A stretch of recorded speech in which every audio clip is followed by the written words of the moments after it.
A gente quer falar sobre o que aconteceu, mas também sobre o que não aconteceu no Rio de Janeiro.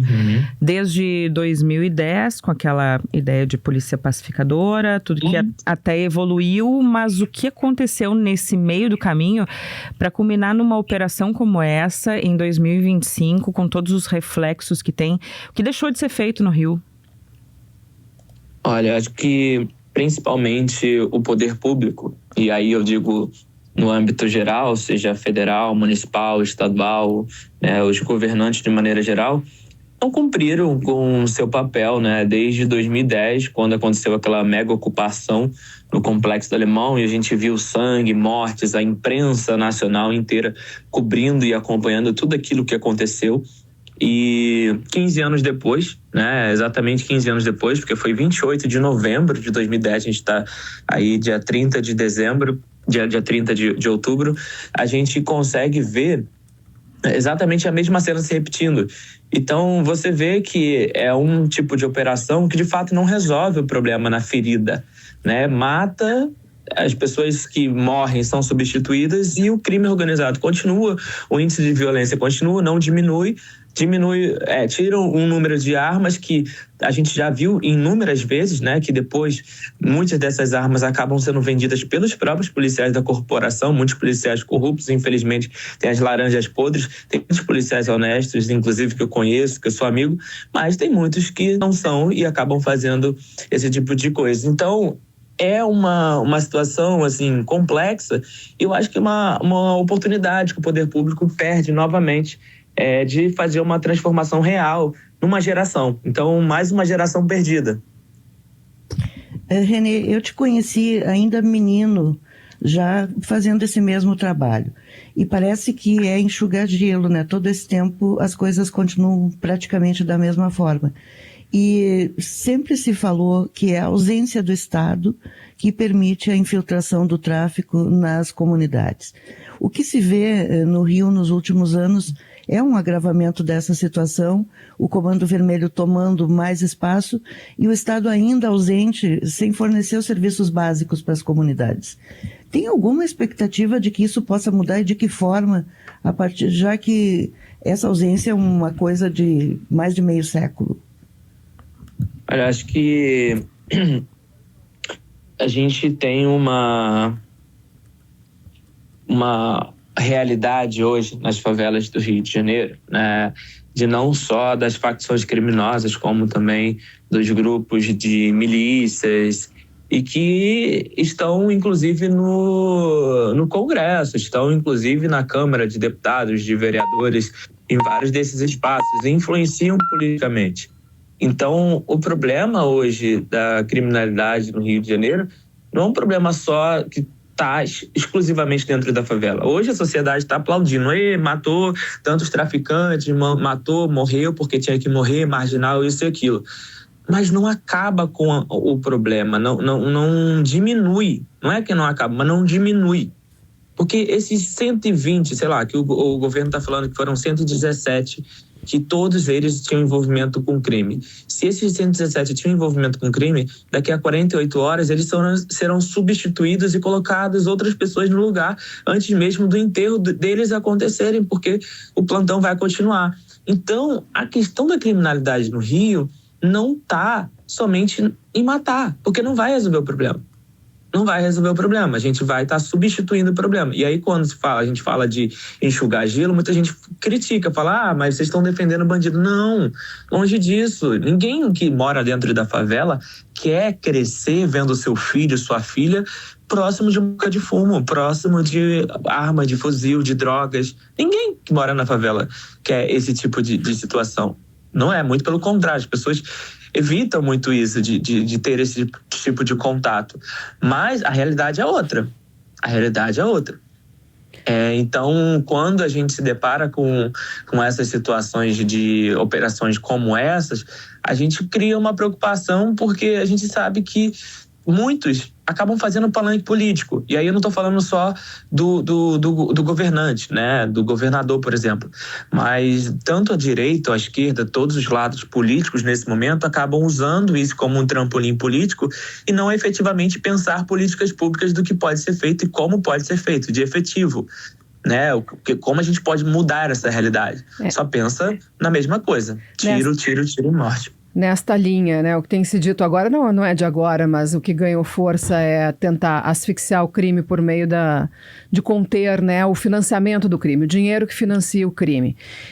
Tem se associado, inclusive, o que está acontecendo aí à operação recente contra a fraude nos combustíveis, ao escândalo envolvendo a refinaria de Manguinhos, a Refit, e a corrupção toda em torno disso. Como é que tu vê aí, René, esse financiamento do crime e a ligação com essa parte fora da favela, né? Com a parte que envolve poder para se conseguir o dinheiro para bancar, que faz com que, quando sejam mortos, os traficantes tenham tantos outros ou mais para substituir o lugar deles? Olha, exatamente. É um desafio gigantesco, né? Olhando para a nossa realidade das favelas cariocas do Rio de Janeiro. E aí, às vezes, pode parecer um pouco clichê, né? Falar assim, falta educação, falta cultura, falta isso. Mas, de fato, quando a gente pega os números para avaliar quais foram os investimentos feitos nos territórios de favelas, né? Seja do governo federal, municipal, estadual, quais foram os investimentos?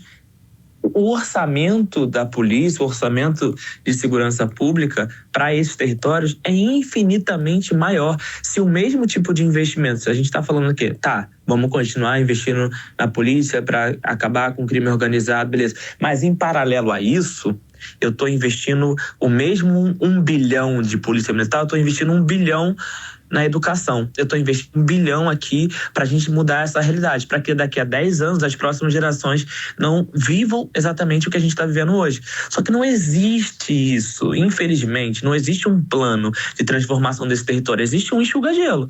Vou resolver agora, aí a imprensa vai aplaudir, vai todo mundo falar, a sociedade vai aplaudir e eu vou conseguir me reeleger, eu vou conseguir me candidatar, eu vou conseguir levantar politicamente sobre isso. Mas não existe hoje um plano para a transformação real dessa realidade. E aí eu digo em todos os âmbitos, né? Não existe um plano nacional, federal, municipal, estadual para a transformação desses lugares. Josimar, nosso repórter, está no Rio de Janeiro, quer te fazer uma pergunta também, René. René, essa possibilidade da ocupação da polícia, tendo a confiança das comunidades, como ela se daria, né? Porque da outra vez que se tentou, a polícia ela ficou pouco tempo, ela não conseguiu engajamento com a comunidade, esse pertencimento, né? A gente sempre tem o vácuo do poder, aonde não tem o poder da polícia, tem o poder do traficante. Como conseguir tirar esse poder do traficante da favela e conseguir colocar no lugar a autoridade policial, tendo a confiança das comunidades? Olha, acho que o poder público, de maneira geral, já teve essa confiança naquela época da ocupação de 2010, né, com a chegada das UPPs. E acho que as UPPs, que inclusive eu tenho muitos amigos que são comandantes da polícia, que são policiais, que fazem trabalhos sociais, culturais dentro das UPPs. A gente tem um livro do Frederico Caldas, que foi comandante durante 4 anos da CPP, que coordena as UPPs, e o fracasso das UPPs. O livro se chama O Fim da UPP. O próprio coordenador das UPPs escreveu um livro falando sobre o fim das UPPs. E quando a gente tem um fracasso da polícia pacificadora, que era um exemplo lá de Medellín, né, quando pega aquele exemplo lá da Colômbia e traz aqui para o Brasil, cria-se uma esperança, uma expectativa. E eu acho que o desafio agora do poder público para recuperar essa confiança da própria comunidade é muito maior. Porque a gente não está falando só de ocupação da polícia, né? E eu vejo isso muitas das vezes, os próprios policiais acabam falando, a gente está sozinho, a gente está de mãos atadas, porque os outros órgãos não entram. A polícia vai entrar, vai fazer a UPP lá, mas e a cultura, e os outros órgãos de esporte, educação, etc., as outras secretarias do próprio governo, do próprio poder público, acabam não entrando. E aí, muitos deles acabam se vendo sozinhos, inclusive, nessas situações. Então, o desafio, ele é ainda maior, né, dentro das próprias corporações. Então, eu acho que a gente está falando de uma realidade complexa, né, porque o Rio de Janeiro hoje ele é dominado por várias dessas facções criminosas, ele é dominado também pelas milícias. Então, os desafios são gigantescos, mas o Estado ele precisa estar preparado, né, e ter um plano justamente para transformar essa realidade. E hoje não acontece. Essa não é uma realidade. Renê, falando em realidade, nos dizia há pouco sobre as famílias dos complexos, né? Famílias que não querem que seus adolescentes, suas crianças, estejam perto da boca de fumo, mas que a realidade é diferente. A gente ouviu o avô de uma dessas vítimas, que estava em todas as manchetes ontem, uma dessas pessoas mortas, dizendo assim, a gente perde o filho 2 vezes. Uma quando ele deixa de nos ouvir, e a outra quando tá assim, aí mostrando os mortos enfileirados. Mesmo essa sendo uma realidade, né, da morte, ou morto ou preso, assim, que vai acabar um traficante, ainda assim dá para chamar de glamour no Rio de Janeiro, ou de entendimento de que essa é uma forma de ser bem-sucedido e que acaba levando as crianças e os adolescentes a irem para esse caminho que todo mundo sabe que é errado, que vai acabar dessa forma, mas que eles veem ali uma chance de, entre aspas, prosperar ou de ter dinheiro? Sem sombra de dúvidas. Eu acho que não é nem de prosperar, porque muitos deles acabam não subindo na hierarquia, né? A gente sabe muito bem. A maioria não, né? A maioria não, né? Então a maioria acaba ficando o que aconteceu anteontem, né? Exatamente.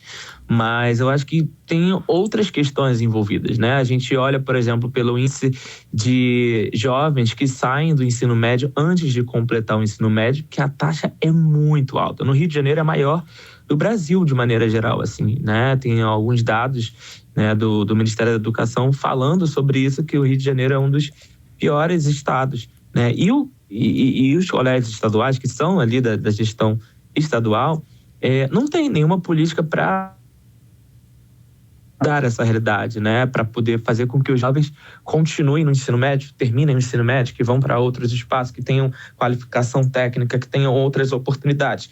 E aí, o jovem, que muitos deles acabam tendo filhos muito cedo, se veem de mãos atadas, não consegue ter estudo, não consegue fazer uma qualificação técnica, não consegue fazer nada e acaba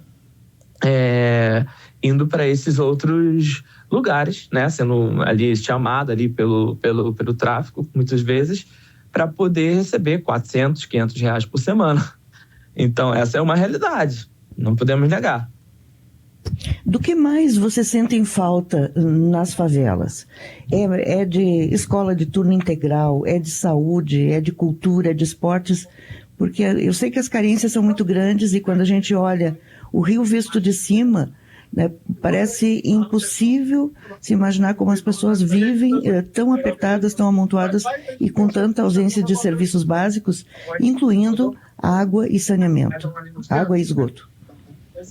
Exato, essas são algumas das demandas, mas quando a gente olha para o dia a dia, a gente vê, por exemplo, muitos professores, muitos diretores, educadores de maneira geral, de mãos atadas, né? Porque eles também acabam ficando reféns de toda essa situação, porque eles estão dentro dessas escolas públicas, né? Dentro desses espaços, tentando mudar um pouco dessa realidade, fazendo com que as crianças acreditem na educação, com que os jovens acreditem na educação, mas ao mesmo tempo sem muitos dos professores, muitos profissionais até sem essa qualificação necessária, maior até, né, dos tempos atuais, né? Tem muitos professores mais velhos, mais antigos, que não sabem como lidar, como competir, porque hoje parece que existe também essa competição, né, dentro da escola com o próprio crime organizado.